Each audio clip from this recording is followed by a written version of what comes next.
अगर सबके के पास एक दिन में बराबर घंटे हैं तो कुछ लोग काफ़ी कुछ कर लेते हैं अपनी लाइफ में, और क्यों कुछ लोग काफ़ी कम कर पाते हैं।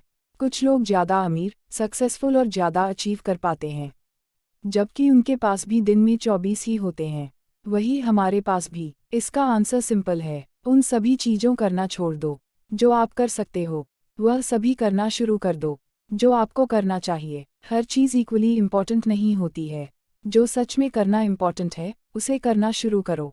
ऑथर कहते हैं अगर आपको एक्स्ट्रॉर्डिनरी रिजल्ट्स पाने हैं तो आपको अपने फोकस को नैरो करना होगा। सक्सेस पाने के लिए आपको ज़्यादा नहीं, कम काम करना होगा। लोगों की मेंटालिटी है कि सक्सेसफुल होने के लिए आपको ज़्यादा मेहनत और ज़्यादा टाइम देना होगा, लेकिन ऐसा नहीं है। आपको ज़्यादा काम नहीं, कम करने हैं। आपको लाइफ में जितना हो सके फालतू के कामों को रिमूव करना है। उन कुछ कामों को करना होगा जो आपको सचमुच सफल बनाएंगे। हम सभी को एक दिन में 24 घंटे मिलते हैं, तो फिर क्यों कुछ लोग आज के काम को खत्म करने के लिए आने वाले कल पर निर्भर हो जाते हैं? कैसे कुछ लोग अपने सारे काम टाइम पर खत्म कर लेते हैं? कैसे कुछ लोग बहुत जल्दी कामयाब होकर मशहूर हो गए हैं? क्यों कुछ लोग बहुत समय से ट्राई करते हुए अभी तक अपनी पहचान नहीं बना पाए? द वन थिंग बुक में इन्हीं समस्याओं के लिए एक फ्रेमवर्क दिया है जो हमें कम समय में ज़्यादा काम खत्म करने और टाइम पर कामयाबी हासिल करने में मदद करता है। हम में से ज़्यादातर लोग लॉजिकल डिसीजन नहीं लेते हैं, हम सामान्यतया इरैशनल डिसीजन लेते हैं। हम कोई भी डिसीजन लेते वक्त लॉन्ग टर्म के बारे में कभी नहीं सोचते। हम अक्सर उसी चीज़ में लग जाते हैं जो चीज़ ट्रेंड करती है। इसी इरैशनल डिसीजन की वजह से हमें आगे जाकर बहुत परेशानी उठानी पड़ती है। हम अधिकतर फेलियर का सामना करते हैं। हम अपने डिसीजन से ज़्यादा दूसरों के ओपिनियन पर फोकस करते हैं।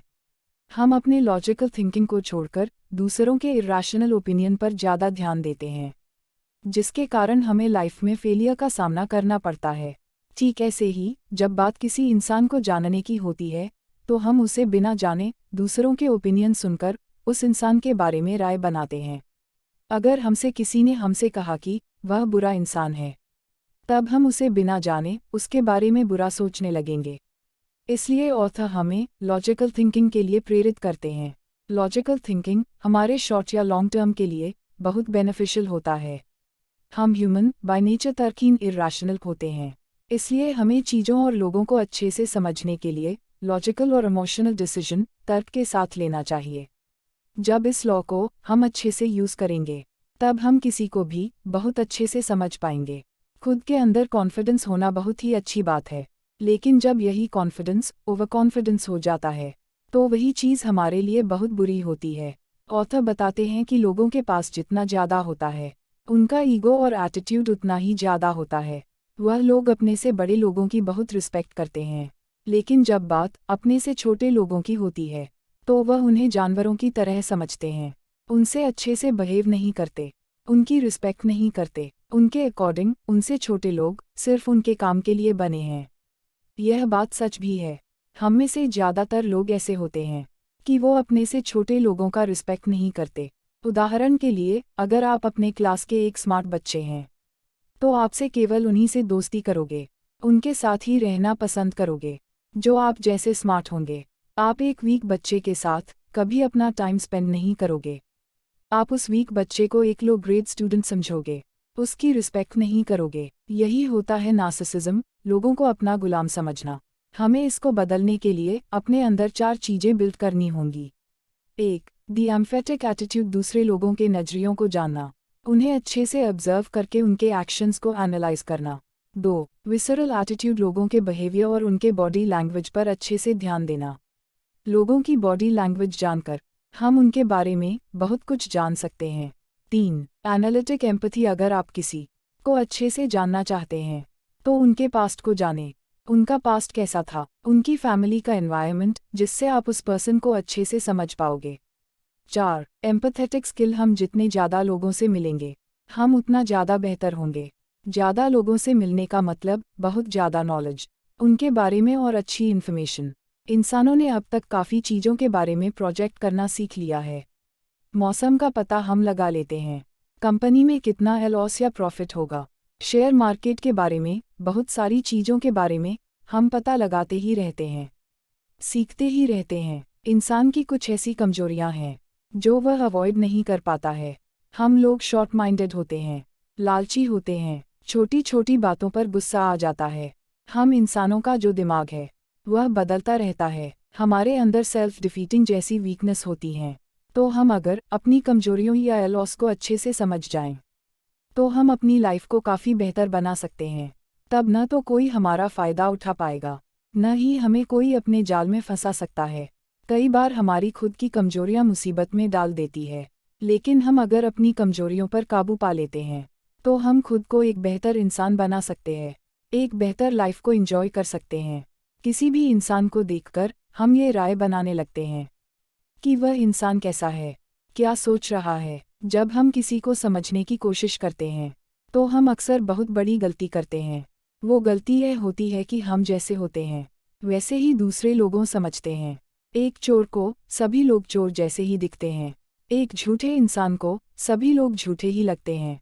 उसी तरह एक इनोसेंट इंसान को सभी लोग अच्छे लगते हैं। बिल्कुल इसी तरह ही हम जैसे होते हैं, हम दूसरे के बारे में वैसे ही सोचते हैं। आगे हम इसी बारे में जानेंगे कि कैसे हम लोगों को समझ सके। इसको समझने के लिए हम रॉबर्ट ग्रीन की लिखी हुई लॉ ऑफ ह्यूमन नेचर की मदद लेंगे। ऑथर ने इस बुक में 18 लॉज बताए हैं। इन लॉ को जानकर आप किसी भी इंसान के बारे में बहुत अच्छे से जान सकते हो, उनके इमोशनल बिहेवियर को बहुत अच्छे से पढ़ सकते हो। यह सभी लॉ एक इंसान के मेंटल, इमोशनल, उनकी लाइफ के ऊपर बनाए गए हैं। डिप्रेशन, हैप्पीनेस, डर, गुस्सा, जलन, हम सभी ह्यूमंस का एक डार्क साइड होता है। यह चीज़ें ही हमें अंदर से बुरा बनाती है। इन चीज़ों की वजह से हम अक्सर अच्छे इंसान नहीं बन पाते।